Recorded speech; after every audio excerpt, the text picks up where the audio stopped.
부활신앙이 그토록 중요한 이유. 고린도전서 15장 1절부터 4절 말씀을 근거로 해서 말씀드리겠습니다. 네덜란드의 유명한 화가인 렘브란트가 있습니다. 렘브란트가 그린 그림 중에 여러 가지 중요한 그림들이 있지만 Descent from the Cross라는 그림이 있습니다. 예수님을 십자가에서 내리는 장면인데요. 한 사람이 예수님의 몸을 조심스럽게 받아서 혹시라도 떨어질까 봐 정말 정성을 다해서 이렇게 안고 있는 장면이 있어요. 그 사람이 누구냐면 아리마대 요셉입니다. 아리마대 사람 요셉이란 말입니다. 예수님도 이름이 흔했으니까 나사렛 예수 이렇게 말하듯이 아리마대 요셉 이렇게 말했습니다. 이번은 부자였습니다. 그러나 관원이었습니다. 또 하나님의 나라를 기다리던 자였습니다. 그렇지만은 사람들이 두려워서 숨어서 예수님을 흠모했던 그런 사람인데 맨 마지막에 주님이 이제 십자가에서 처형당하시고 그의 육신을 내 새 무덤에 모셔야 되겠다. 한 번도 사용하지 않은 그러한 무덤에 예수님의 시체를 모시고 장사 지내는 그러한 중요한 역할을 했던 사람이 아리마대 요셉입니다. 어떤 사람이 그렇게 아리마대한테 말했습니다. 아리마대 요셉한테 말했습니다. 이건 사실은 아니고요. 그렇게 당신은 그렇게 한 번도 안 쓴 무덤을 어떻게 그렇게 십자가 처형을 당한 극악무도한 형을 받은 예수님이라는 사람한테 그렇게 줬냐고, 아깝지도 않냐고. 그러니까 아리마대 요셉이 그랬다죠. 우리 주님이 금요일, 토요일, 주일 3일만 쓴다고 하셨거든. 그랬다면 우리는 어려운 일이 생기면은 그렇게 한번 생각해 보면 좋을 것 같아요. 어떤 분들이 그런다죠. 예수님도 3일 있다가 부활하셨는데 내게 지금 어려운 일이 생겼지만 내가 3일 기도해 봐야 되겠다. 3일만 기다려 봐야 되겠다. 하나님의 귀한 은혜를 내가 소망해야 되겠다. 지금 당장 죽을 것 같지만 내가 무덤 속에 3일 있었듯이 내가 이 속에서 하나님의 때를 기다려 봐야 되겠다. 이러면서 그 어려움을 이겨낸다고 그래요. 여러분 삶 가운데서도 주님의 부활을 늘 소망하고 그 3일을 통해서 하나님께서 우리에게 주신 그 암흑을 통하여 찬란한 새벽을 허락해 주셨던 것처럼 여러분 삶 속에 부활의 생명력이 충만한 예배가 되시기를 예수님의 이름으로 축복합니다. 예수님은 부활하셨습니다. 사실 크리스마스보다도 더 큰 명절이 부활절입니다. 그래서 흰옷 입은 많은 백성들이 특별히 제가 한국에 있을 때 학교 운동장으로 또는 체육관으로 초교파로 사람들이 쫙 몰려 들어오는 장면을 제가 인상 깊게 기억하고 있습니다. 물론 이곳에서도 예배를 모여서 드리기도 합니다만은 한국에서 예배 드릴 때면 그 많은 사람들이 어디서 다 오는지 수많은 무리들이 여자들은 흰 치마 저고리를 입고 또 남자들도 흰 넥타이를 매든지 하여튼 이렇게 모습으로 흰 옷 입은 백성들이 예배 드리러 오고요. 그렇게 뜨겁게 부활의 주님 하면서 찬송했던 사셨네 사셨네 예수 다시 사셨네 이렇게 찬송하고 또 마지막에는 연합 성가대가 할렐루야 코러스를 탁 할 때 가슴이 터질 것 같습니다. 주님이 살아계시구나. 주님이 오늘도 우리에게 주님은 살아계시고 빈 무덤을 말씀하시는구나 하면서 가슴 뜨겁게 예배에 참여했던 그런 기억이 있습니다. 우리가 장례식에 가면 마음이 숙연해지죠. 특별히 부모님을 먼저 보낸 그러한 자식들의 마음은 애통합니다. 너무너무 고통스럽고 또 눈물이 뚝뚝뚝뚝 떨어지는 사람들을 같이 허거해 주면서 위로합니다. 또 자식을 먼저 보낸 부모의 마음은 그보다 더 찢어지겠죠. 자식을 먼저 보내고 또 사랑하는 선생님을 잃고 또 사랑하는 친구를 잃고 이렇게 고통을 당하고 또 자기의 배우자를 잃고 혼자 된 이러한 분들은 뭐로 위로해 줄 수가 없습니다. 그런데 그리스도인들의 장례식에 가보면 슬픔 가운데서도 육신이 헤어졌기 때문에 슬프지만 그러나 그 가운데서도 눈물 가운데서도 소망을 가지고 있는 것을 봅니다. 그 이유는 부활신앙입니다. 부활하셨다는 분명한 믿음을 가지고 있기 때문에 나의 사랑하는 아버지가 내 배우자가 예수 믿고 천국 갔기 때문에 나도 이제 곧 천국에서 만나리라는 그러한 소망, 영원히 죽지 않고 영원히 산다는 이러한 소망 때문에 슬프면서도 기뻐할 수 있는 그러한 모습을 보여주는 것이 그리스도인입니다. 그 유일한 비결이 뭐냐? 그 유일한 비밀이 뭐냐? 그것은 부활신앙인 것입니다. 부활신앙이 우리에게 너무너무 소중한 것입니다. 오늘 저와 여러분들이 예배하면서 하나님 앞에 나아올 때도 그리스도의 십자가의 죽음도 알지만 그러나 죽음 이후에 영원히 우리에게 부활하셔서 우리의 초소를 예배하고 다시 오시겠다는 부활신앙, 재림신앙을 붙잡는 것이야말로 더 중요한 신앙이다 이렇게 봅니다. 첫째로 우리는 부활신앙이 그토록 중요한 이유는 부활은 복음의 핵심이라는 사실입니다. 로마서 10장 9절 앞에 보시겠습니다. 내가 만일 내 입으로 예수를 주로 시인하며 또 하나님께서 그를 죽은 자 가운데서 살리신 것을 네 마음에 믿으면 구원을 받으리라. 말씀을 잘 보세요. 예수님을 주로 시인하고 그가 나 때문에 죽으셨다는 것을 믿을 뿐만 아니라 그분이 다시 살아나셨다는 것을 네 마음에 믿으면 구원을 받는다 그랬습니다. 어떤 사람은 그러죠. 주님이 역사적인 존재고 또 그분이 나를 위해서 죽으신 것은 알겠는데 부활하신 것은 못 믿겠다. 왜? 내 이 생각이 이적과 기사는 이해할 수 없다. 특히 공대 출신들은 자신이 경험한 것, 또 1 더하기 1은 2가 돼야 되는데 1 더하기 1이 2가 아닐 때 그분들은 예수 그리스도의 기적과 예수 그리스도의 은혜를 부인하게 되는 것입니다. 그래서 모세가 홍해바다를 건넌 것은 깊은 물이 아니었고 발목에 차는 곳이었다. 그렇게 이해를 하고 보리떡 5개와 물고기 2마리로 5,000명을 먹인 것도 이렇게 뻥튀기처럼 늘어난 게 아니고 사람들이 은혜를 받아가지고 가지고 있던 걸 다 나눠 먹었다.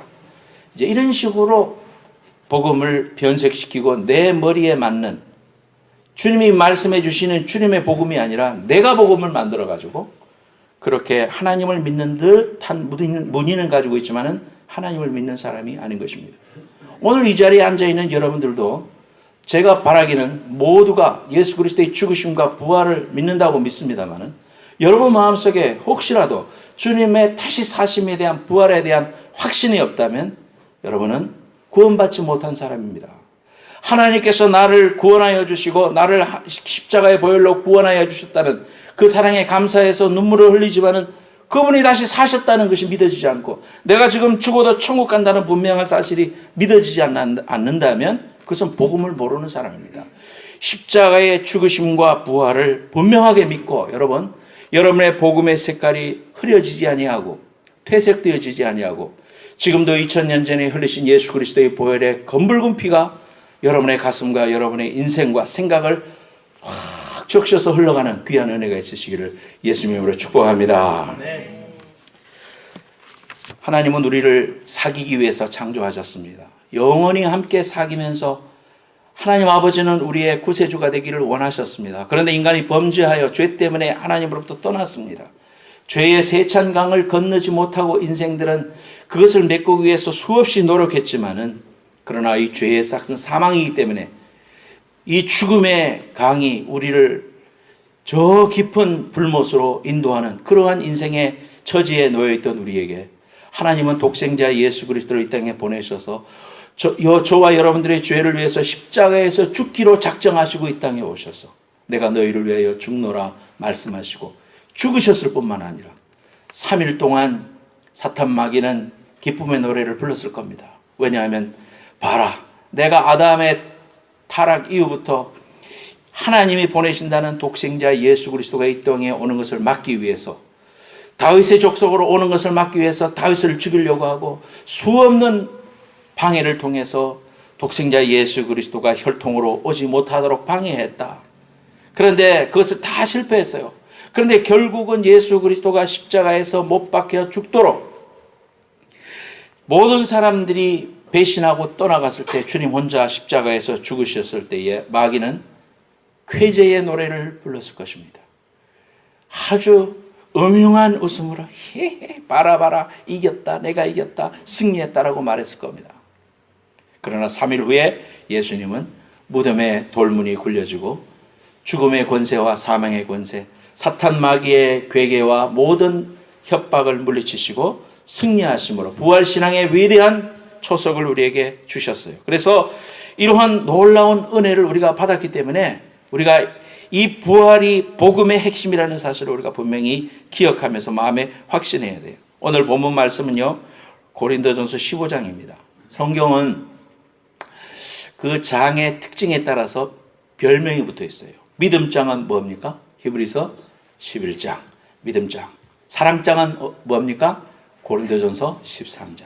은사장은 몇 장입니까? 고린도전서 12장. 그렇다면 부활장은 어디냐? 고린도전서 15장입니다. 부활에 대한 아주 귀한 일목요연한 사도 바울의 고백이 있습니다. 우리가 그것을 읽으면 그렇구나. 우리가 이 부활신앙이 우리에게서 이렇게 중요하고 이것은 우리가 꼭 붙들어야 될 귀한 복음의 핵심이구나 이렇게 알게 됩니다. 너희들에게 전한 복음을 너희에게 알게 하노니 이는 너희가 받은 것이요 또 그 가운데 선 것이다. 내가 너희에게 전한 복음이 뭐냐? 이렇게 말하고 있습니다. 너희가 만일 내가 전한 그 말을 굳게 지키고 헛되이 받지 아니하였으면 그로 말미암아 구원을 받을 것이다.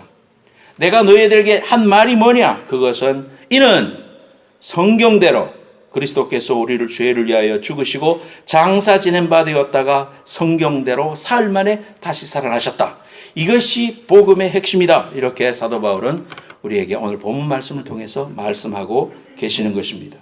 주님이 이 땅에 오셔서 3일 만에 죽으시고 다시 부활하시고 다리가 꺾이지 아니하시고 유대 땅 베들레헴에 오시고 다윗의 족속으로 오시고 이런 모든 것들이 성경대로 임하셨다. 구약의 모든 역사의 내용 속에도 부활에 대해서 증거하고 있습니다. 그리고 우리가 신약 성경에는 말할 것도 없이 예수 그리스도의 부활, 3일 만에 부활하셔서 우리에게 하나님께로 향할 수 있는 위대한 길, 보혈의 능력과 십자가의 승리를 안겨주신 귀한 은혜를 우리가 보게 됩니다. 여러분, 마르틴 루터는 말했습니다. 성경을 짜보라. 그 속에서 피가 나올 것이다. 구약은 어린 양의 피가 있지만 신약은 예수의 피가 있습니다.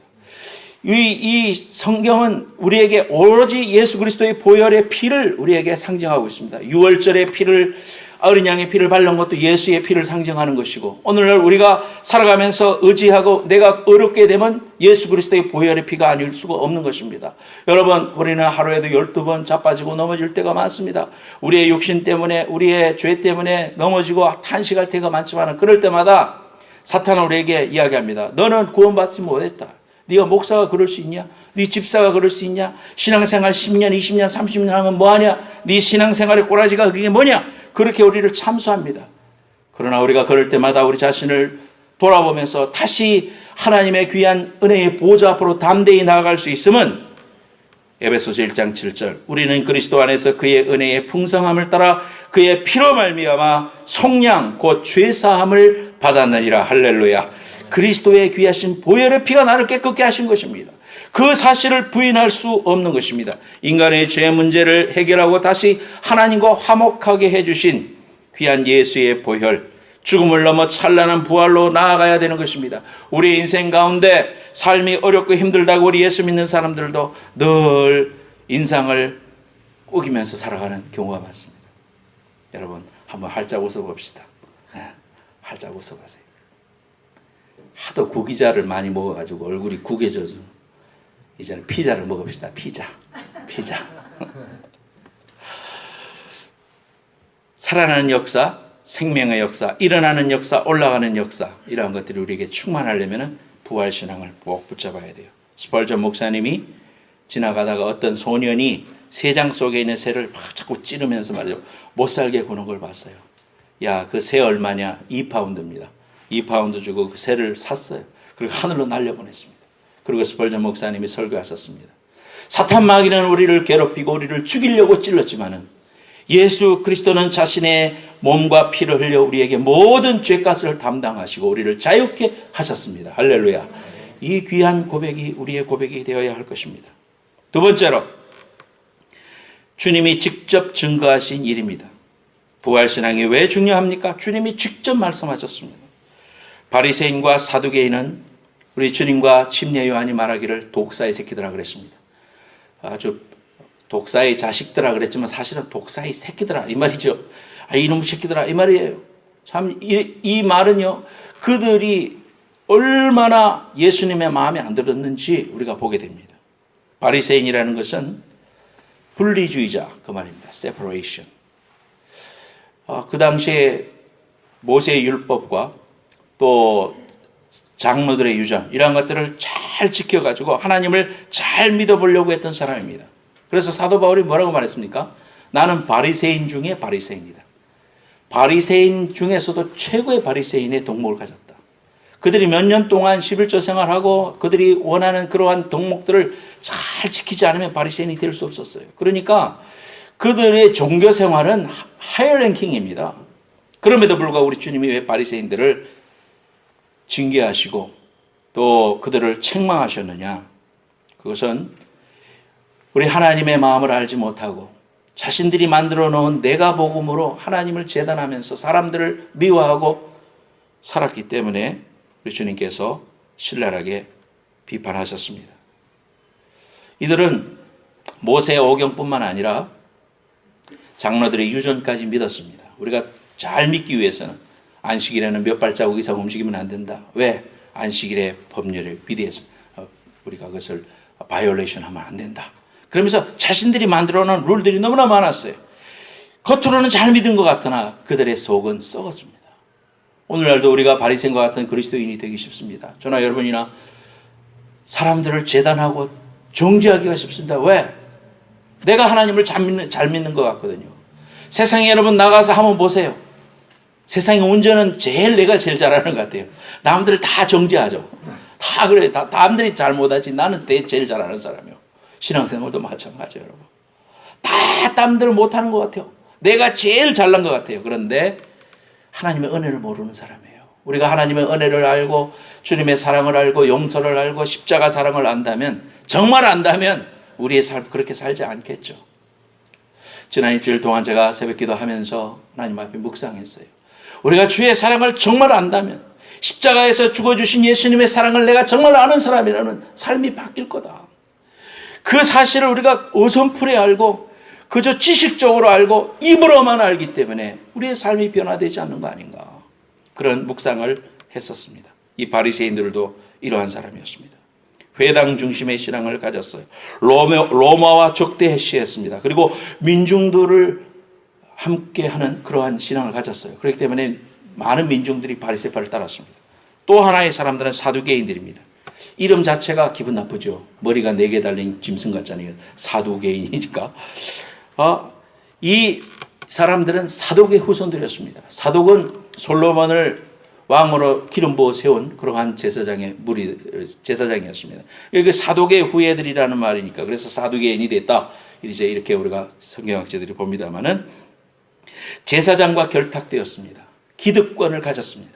그렇기 때문에 로마와 결탁했습니다. 자신들이 기득권을 잃지 않기 위해서 그들이 가지고 있는 많은 돈, 그들이 가지고 있는 많은 오토리티, 파워 이런 것들을 인조했습니다. 그러니까 그들은 오늘의 삶이 더 소중했습니다. 그러니까 미래가 없다고 생각했어요. 그래서 부활을 부인했습니다. 또 영혼의 불멸설을 인정하지 않았습니다. 그래서 오늘 우리에게 주어진 것이 영원하면 그걸로 that's it. 이 세상이 끝나면 끝이다. 이렇게 생각했던 사람이 사두개인들이었습니다. 그러나 바리새인들은 적어도 영혼 불멸설은 믿었습니다. 성경에 나오는 모든 내용들 가운데서 그러한 부분들은 우리가 알고 있는 부활을 인정한 것은 아니지만 그러나 영혼의 불멸설 정도는 인정하고 있던 사람들이 바리새인들이었습니다. 그런데 사두개인들은 오로지 모세 오경만이 중요하다. 다른 거 장로들이 만든 모든 바리새인들의 율법들은 다 폐기해야 된다. 그런 말을 했던 사람이 사두개인들입니다.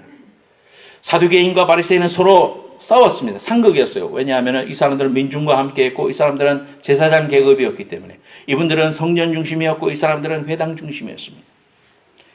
그래서 결국 사두개인들은 제사장들과 결탁해서 성전 중심의 신앙을 가졌기 때문에 AD 70년에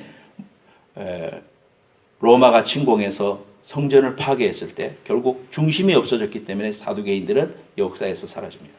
그러나 바리새파들은 그대로 그들의 신앙을 지니고 있었습니다. 그런데 이 사두개인들은 부활도 없다, 또 영혼도 없다, 내세가 없다고 믿었던 사람들이었기 때문에 누가복음 20장 27절 말씀에 보면 예수님 앞에 나와서 예수님을 코나에 몰아붙이고 말에서 함정을 일으키는 질문을 하게 됩니다. 사두개인들이 늘 바리새인들과 싸우면서도 이 말씀을 하면서 사두개인들이 꼼짝 못하게 하는 그러한 말씀의 이야기였어요. 그것은 뭐냐면 신명기에서 나오는 말씀입니다. 모세의 오경이었던 신명기서 25장 5절에서 10절 말씀에 보면 형사 취수제라는 이야기가 나옵니다. 앞에 보면은 한자로 형사 취수. 이게 형이 죽으면은 형수를 취한다. 그 말이거든요. 그래서 revirate marriage. 그럽니다. 그래서 예를 드는 겁니다. 실제로 그런 일이 있었다는 것이 아니라 예를 들면서 예수님 7명의 형제가 있습니다. 큰 형이 결혼을 했는데 그만 형이 죽어버렸습니다. 그래서 그 모세의 율법에 따라서 두 번째가 다시 제 마누라가 됐습니다. 그 남편이 됐습니다. 근데 또 죽었습니다. 해서 7명이 다 죽었습니다. 그러면 천국에서 도대체 누가 남편입니까? 이런 이제 질문을 예수님한테 합니다. 참 난감하잖아요. 이런 질문을 여러분 받으면은. 그리고 여러분들 생각할 때도 이거 부활할 때 정말 이거 어떻게 되나? 난 재혼했는데 나는 이거 앞으로 어떻게 되나? 우리 엄마 아빠는 좀 젊어서 돌아가셨고 나는 지금 70까지 사는데 이거 나중에 만나면 내가 어른인가? 뭐 그런 생각도 할 수 있잖아요. 여러분 부활 후에 대한 생각들이 여러분들이 여러 가지 의문이 있죠. 오늘 이 말씀을 통해서 우리가 해결하면 받을 수 있어요. 이럴 때 예수님께서 말씀하십니다. 그 말씀이 첫째, 부활의 상태는 천사와 같다. 그런 말씀하셨습니다. 첫째로 우리 주님이 말씀하실 때 사두개인들한테 그렇게 말했어요. 너희들이 부활의 상태가 너희들이 생각하는 그런 상태가 아니다. 우리는 천국에서 부활체로 이제 거듭나면은 장가가고 시집가지 않는다. 결혼이라는 제도는 종족 번식을 위해서 하나님께서 이 땅에 세워주신 법칙인데 천국에는 결혼하고 또 뭐 헤어지고 죽고 병들고 우리가 생각하는 이 현실의 익스텐션이 아니다. 그런 말씀을 하시는 겁니다. 그리고 우리는 이제 천사와 같은 존재가 된다. 그래서 인간이 천사가 된다. 그런 말이 아니라 천사와 같은 영적인 존재가 된다. 그리고 주님이 재림하실 때 우리는 육체와 결합하는 그러한 심령이 되는데 우리가 가지고 있는 이러한 썩어지는 지금 우리가 보는 이런 육신이 아니다. 제3의 육신, 변하지 않고 썩지 않고 영원히 사는 그러한 육신으로 우리가 결합될 것이다. 그런 말씀을 해주셨습니다. 그래서 우리가 생각하는 그러한 오늘의 현실을 익스텐션하는 그러한 생각이 아니라는 사실입니다. 여러분 어떤 사람은 아이로 죽었습니다. 어떤 사람들은 나이가 들어서 죽었습니다. 아버지는 일찍 죽고 나는 100살을 살았다. 천국에서 늙은 모습으로 나오겠느냐? 그럼 이 땅에서 다리를 잘려줘가지고 또는 팔이 잘라져가지고 고통을 당하던 사람은 천국에서 그런 모습으로 부활하거냐? 그거 아니다 이 말이죠. 새로운 온전한 사랑의 현존으로 우리가 부활할 것이다 라는 사실을 우리에게 말씀해 줍니다. 그래서 너희들은 부활의 자녀다. 너희들은 하나님의 자녀이다. 그렇게 말했습니다. 어떤 사람은 그러죠. 천국에는 목사님 배구가 있어요. 배구? 제 집사님이 나한테 물어본 건 아니고 천국에 만약에 배구가 없으면 재미없어서 안 갈래요. 뭐 그런 이야기를 할 수도 있겠죠. 그렇지 않습니다, 여러분. 천국에는 내가 좋아하고 기뻐하는 이러한 것들이 있죠. 그러나 우리가 생각하는 우리는 현실에 살고 있으니까 현실에 뿌리를 둔 생각밖에 못하는 거예요. 저 아프리카에 있는 사람들이 눈이 뭐냐, 하루살이가 내일이 뭐냐 하는 것처럼 그 개념 자체가 우리의 지금 살아가 있는 머리로는 다 이해가 되지 않습니다. 그러나 완전한 하나님의 형상을 닮은 완전한 그러한 모습으로 하나님께서 우리를 세우시고 그러한 모든 천국에서의 개념은 온전한 사랑의 실현이 이루어진 완벽한 세계라는 사실이 주님의 말씀이라는 겁니다. 너희들이 이걸 오해했다 그랬습니다. 두 번째로는 사두개인들이 유일한 가치라고 생각하는 출애굽기를 들어서 설명하십니다. 출애굽기에 보면 3장 6절 말씀에 그 가시덤불에서 모세를 부르실 때에 아브라함의 하나님, 이삭의 하나님, 야곱의 하나님이라는 이러한 말씀을 했지 않느냐. 이 말씀은 지금 주님이 말씀하시는 거예요.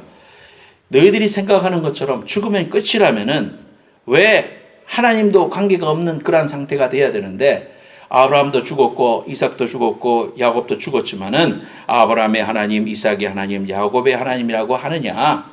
그것은 바로 살아있는 지금의 현존체로서 말씀하시는 거 아니냐. 하나님께서 우리에게 이렇게 말씀하신 것은 너희들이 그 부활을 오해하고 있도다. 그렇게 말하고 있습니다. 이걸 갖다가 현대 성경으로 말한다면은 이렇게 말할 수 있습니다. 이는 하나님께서 이 사람들이 비록 수백 년 전에 죽었지만 아직도 살아있다고 모세에게 말씀하신 것이며 하나님은 죽은 자의 하나님이 아니라 산 자들의 하나님이다. 자, 이런 뜻이다. 그러므로 너희는 크게 잘못 생각하고 있는 것이다. 이렇게 말씀하고 있습니다. 우리 주님께서 사두개인들이 부활에 대해서 직접 물어보실 때 대답하신 내용 두 가지로 말씀하셨습니다. 성경을 모른다. 두 번째로는 너희들이 하나님의 능력을 이해하지 못하는 것이다. 그렇게 말하고 있습니다. 구약에 있는 모든 정신들이 부활에 대해서 이야기하고 있어요. 또 이 출애굽기 이야기 말고라도 시편에도 있고요. 또 모세 그 이삭을 바치는 장면에서도 그렇고요. 우리가 모든 장면 속에서 부활을 말씀하고 있다는 것을 우리가 보게 됩니다. 신약 성경에 말할 것도 없고요. 우리 주님이 직접 말씀하셨죠. 또 요한복음 11장 25절 26절. 오늘 주보의 밑에 외울 말씀으로 넣어놨습니다. 여러분 꼭 일주일 동안 여러 번 읽으면서 외우기 바랍니다. 같이 한번 읽어봅시다. 같이 요한복음 11장 25절 26절. 예배순서 마지막 밑에 있어요. 시작. 예수께서 이르시되 나는 부활이요 생명이니 나를 믿는 자는 죽어도 살겠고 무릇 살아서 나를 믿는 자는 영원히 죽지 아니하리니 이것을 내가 믿느냐. 할렐루야.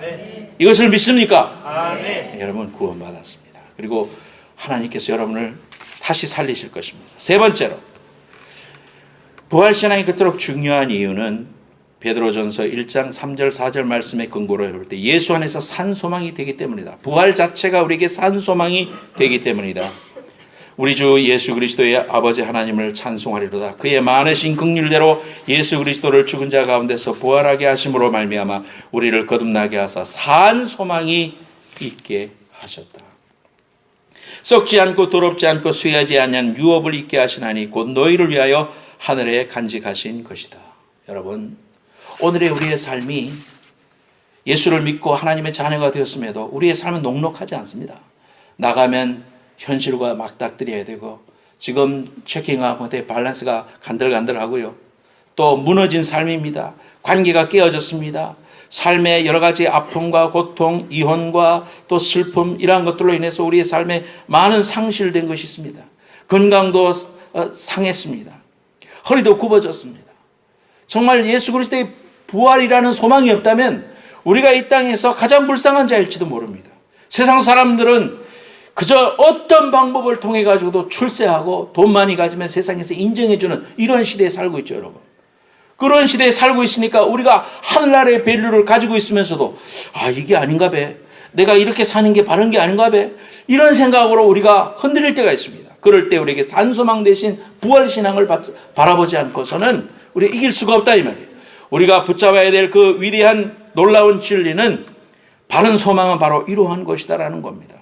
이 땅에서 평생 어렵게 다리를 절어가면서 행상을 하면서 어렵게 살았어도 부활신앙을 가질 때 저 하늘에는 눈물이 없고 슬픔이 없고 이 땅의 삶 짧은 100년 이내의 삶이지만 그러나 내가 주님과 만나 영원히 살 그 세상에는 새로운 모습으로 새로운 가치관으로 하늘나라의 위대한 완벽한 사랑의 그러한 조합체로 하나님께서 나를 맞아주시고 회복시키시고 하늘나라의 가장 존귀한 자로 나를 세우실 것이라는 이러한 믿음과 확신이 없다면 우리가 이 땅에서 어떻게 우리의 신앙으로 이겨낼 수가 있겠습니까? 여러분들이 붙잡아야 할 그 위대한 사실은 바로 이러한 산소망이신 예수 그리스도로 말미암은 부활신앙이라는 사실을 우리에게 말해주는 것입니다. 조니 에릭슨이라는 사람을 소개합니다. 1967년 6월 30일 17살의 운동선수 조니 에릭슨은 다이빙을 하다가 그만 얕은 줄 모르고 다이빙을 하다가 목을 다쳤습니다. 그래서 목 아래부터 전신마비가 됐습니다. 그녀는 쓰라림, 좌절, 원망, 분노, 심지어 자살 충동까지 인간이 겪을 수 있는 모든 감정에 휩싸였어요. 하지만 재활 훈련을 하고 또 치료 기간을 통해 가지고 부모님, 자매, 친구들의 열렬한 후원을 통해서 점차 깊은 블랙홀로부터 빠져나왔습니다. 그녀는 서서히 입으로 그림을 그리는 법을 배웠습니다. 구족화가라 그러죠. 그리고 장애를 가진 사람들을 후원하는 모임도 만들었습니다. 그녀의 변화의 중심에서 성경을 재발견한 일이었습니다. 그의 간증을 보면은요, 하나님께 감사하기 시작했다. 말씀을 붙잡고 작은 일부터 감사하기 시작했을 때 내가 변화되더라. 그런 간증이 있습니다. 그녀는 자기처럼 움직이지 못하고 무력하며 마비된 채 십자가에 달리신 예수님에 대한 환상을 보면서 도움을 받았습니다. 하지만 그녀에게 가장 큰 도움을 준 것은 부활이었습니다. 그녀는 이렇게 고백합니다. 나는 이제 미래에 대한 소망이 있습니다. 성경은 우리의 몸이 하늘에서 영화롭게 된다고 말합니다. 그때는 내가 이 땅에서 죽은 후 천국에서 나의 발로 춤을 출 것입니다. 손가락은 오그라들어 구부러지고 근육은 쇠약해지고 무릎은 비틀리고 어깨 아래로는 아무런 감각이 없는 내가 언젠가는 가볍고 밝으며 강력하고 눈부신 의로운 옷을 입은 새로운 몸을 가지게 될 것입니다. 예수의 부활이 나처럼 척추를 다친 사람에게 뇌 손상을 입은 환자 혹은 조울증 환자에게 어떤 소망을 주는지 여러분은 상상할 수 없을 것입니다. 다른 어떤 종교나 철학도 새로운 몸과 정신을 약속해 주지 못합니다. 그러나 오직 그리스도의 부활의 복음 안에서만 나같이 상처 입은 사람들이 이처럼 놀라운 소망을 발견할 수 있는 것입니다. 머리 숙이겠습니다. 사랑하는 여러분, 오늘 이 부활절, 부활의 귀한 신앙을 붙잡으면서 부활의 그 산소망, 복음의 핵심을 붙잡아야 됩니다. 그리고 우리 주님이 직접 부활의 증인이 되셨습니다. 그리고 예수로 말미암은 부활은 내 산소망이 된다고 말씀해 주셨습니다. 여러분, 무엇을 붙잡을 것입니까? 오늘 이제 기도를 통해서 하나님, 산소망이신 예수 그리스도의 부활신앙 붙잡기 원합니다.